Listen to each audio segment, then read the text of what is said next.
what constitutes slavery. You were bought with a price.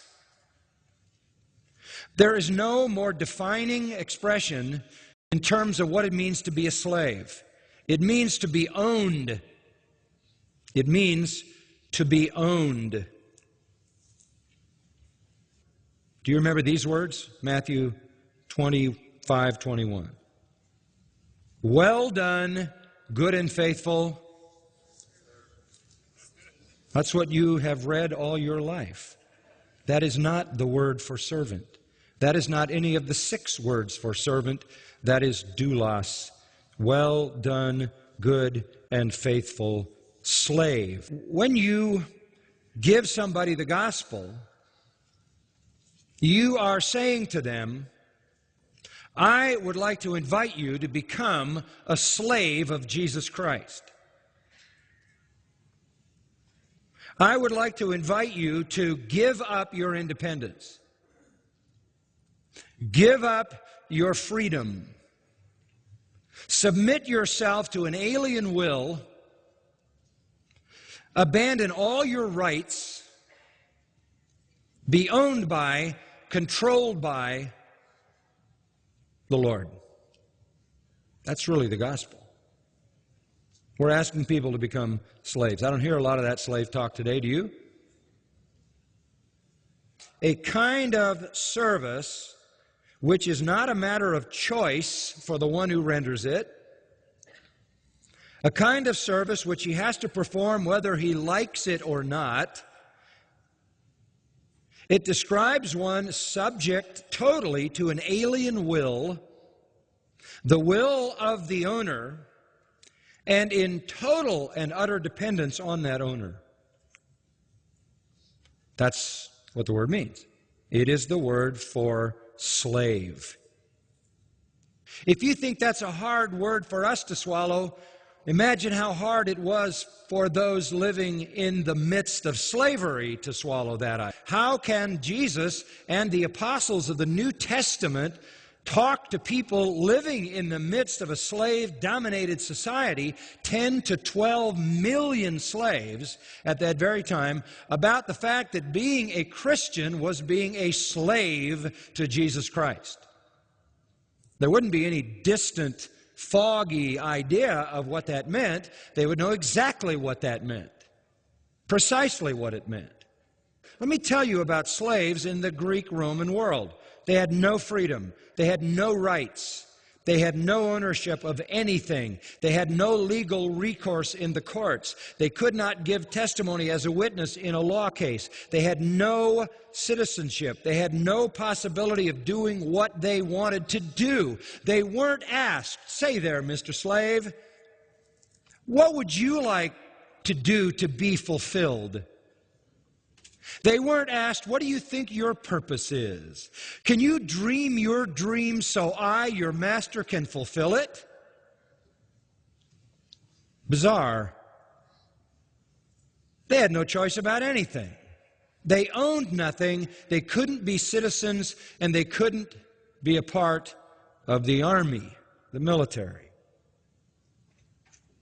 They were totally dependent on whoever owned them. It doesn't mean that it didn't have some benefits. They were provided for, cared for, protected. In many cases, treated kindly, compassionately, loved within families.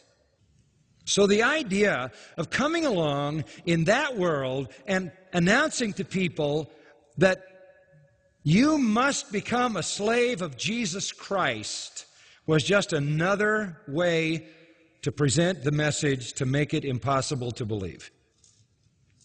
Nobody is going to line up to become anybody's slave. We're called to be slaves. Now, the difference between a slave and a servant is obvious. Obvious. Servants were hired to work for wages. Servants were hired to work for wages, and they could quit. They were paid a wage for a job. Slaves were owned, and they could not quit. If they ran away, they were found, arrested, flogged, and there's all kinds of ancient writings about the flogging of slaves, and worse, and sometimes, many times, crucified publicly as a demonstration to the rest of the slaves of what could happen to them if they ran away. Back in Galatians chapter 1 and verse 10, Paul says it again. The end of the verse, he says, if I was trying to please men, I would not be a slave of Christ. Now, he understood what slavery meant. I only do what pleases my master. This is the singular focus of being a slave. You don't have to please a lot of people, you just please one. That metaphor is critical to understanding our relationship to the Lord. If we're going to talk about a personal relationship to Christ and to God, then our personal relationship is we're slaves. That's the best way to define that relationship. And Paul here tells us it means that we only please Him.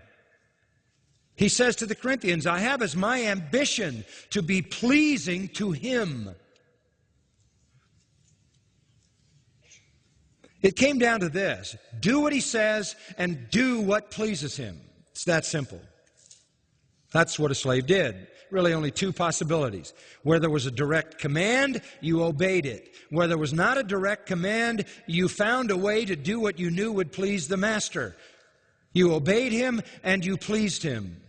He says these familiar words, come now, you who say today or tomorrow we'll go in to such a city and spend a year there, engage in business, make a profit.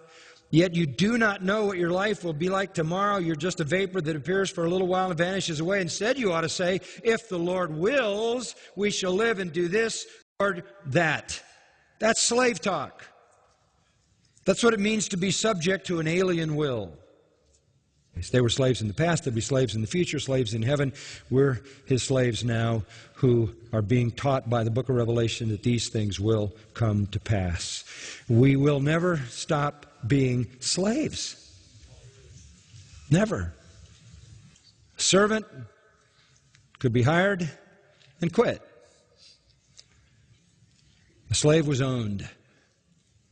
That means exclusive ownership because he was bought with a price. Does that sound like New Testament talk? 2, complete and constant availability and obedience. Complete and constant availability and obedience. 3, subject to one alien will. No man can be a slave to two masters, right? Impossible. You could have two employers. You could have a day job and a night job. But you can't have two masters who have total control over you because they both own you, and everybody knew that. That's why that statement is self-evident. No man can be a slave to two masters. So, exclusive ownership by one master, complete, constant availability and obedience to that one master, and simple in the sense that it's singular, let's call it singular devotion to that one master. That's New Testament talk too, isn't it? Love the Lord your God with what? All your heart, soul, mind, and strength. Have no other gods. Do all that you do to please Him, to honor Christ. 4th, the slave had complete dependence on his master for everything. For everything. Absolutely everything.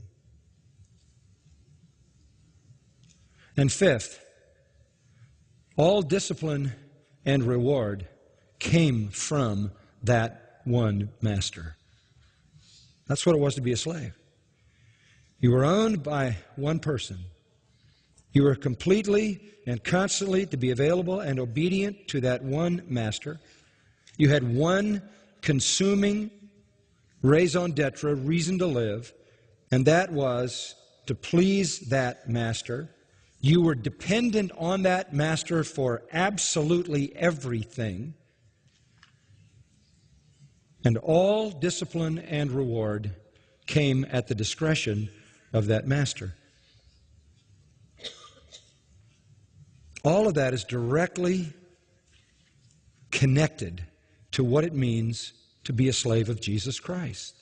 We are owned by Him because we've been bought with a price. We are in a position of complete and constant availability and obedience to that one master, to the degree that we can say, not my will, but thine be done. All the time. We are singular in our devotion, and that means we have no other master to obey and no other master to serve. And that's why the New Testament says you cannot, these are the words of Jesus, serve God and money. You can't serve God and anything else. I can't tell you how many years I have gone through discussions with people about the lordship of Christ. Let me tell you something real simple.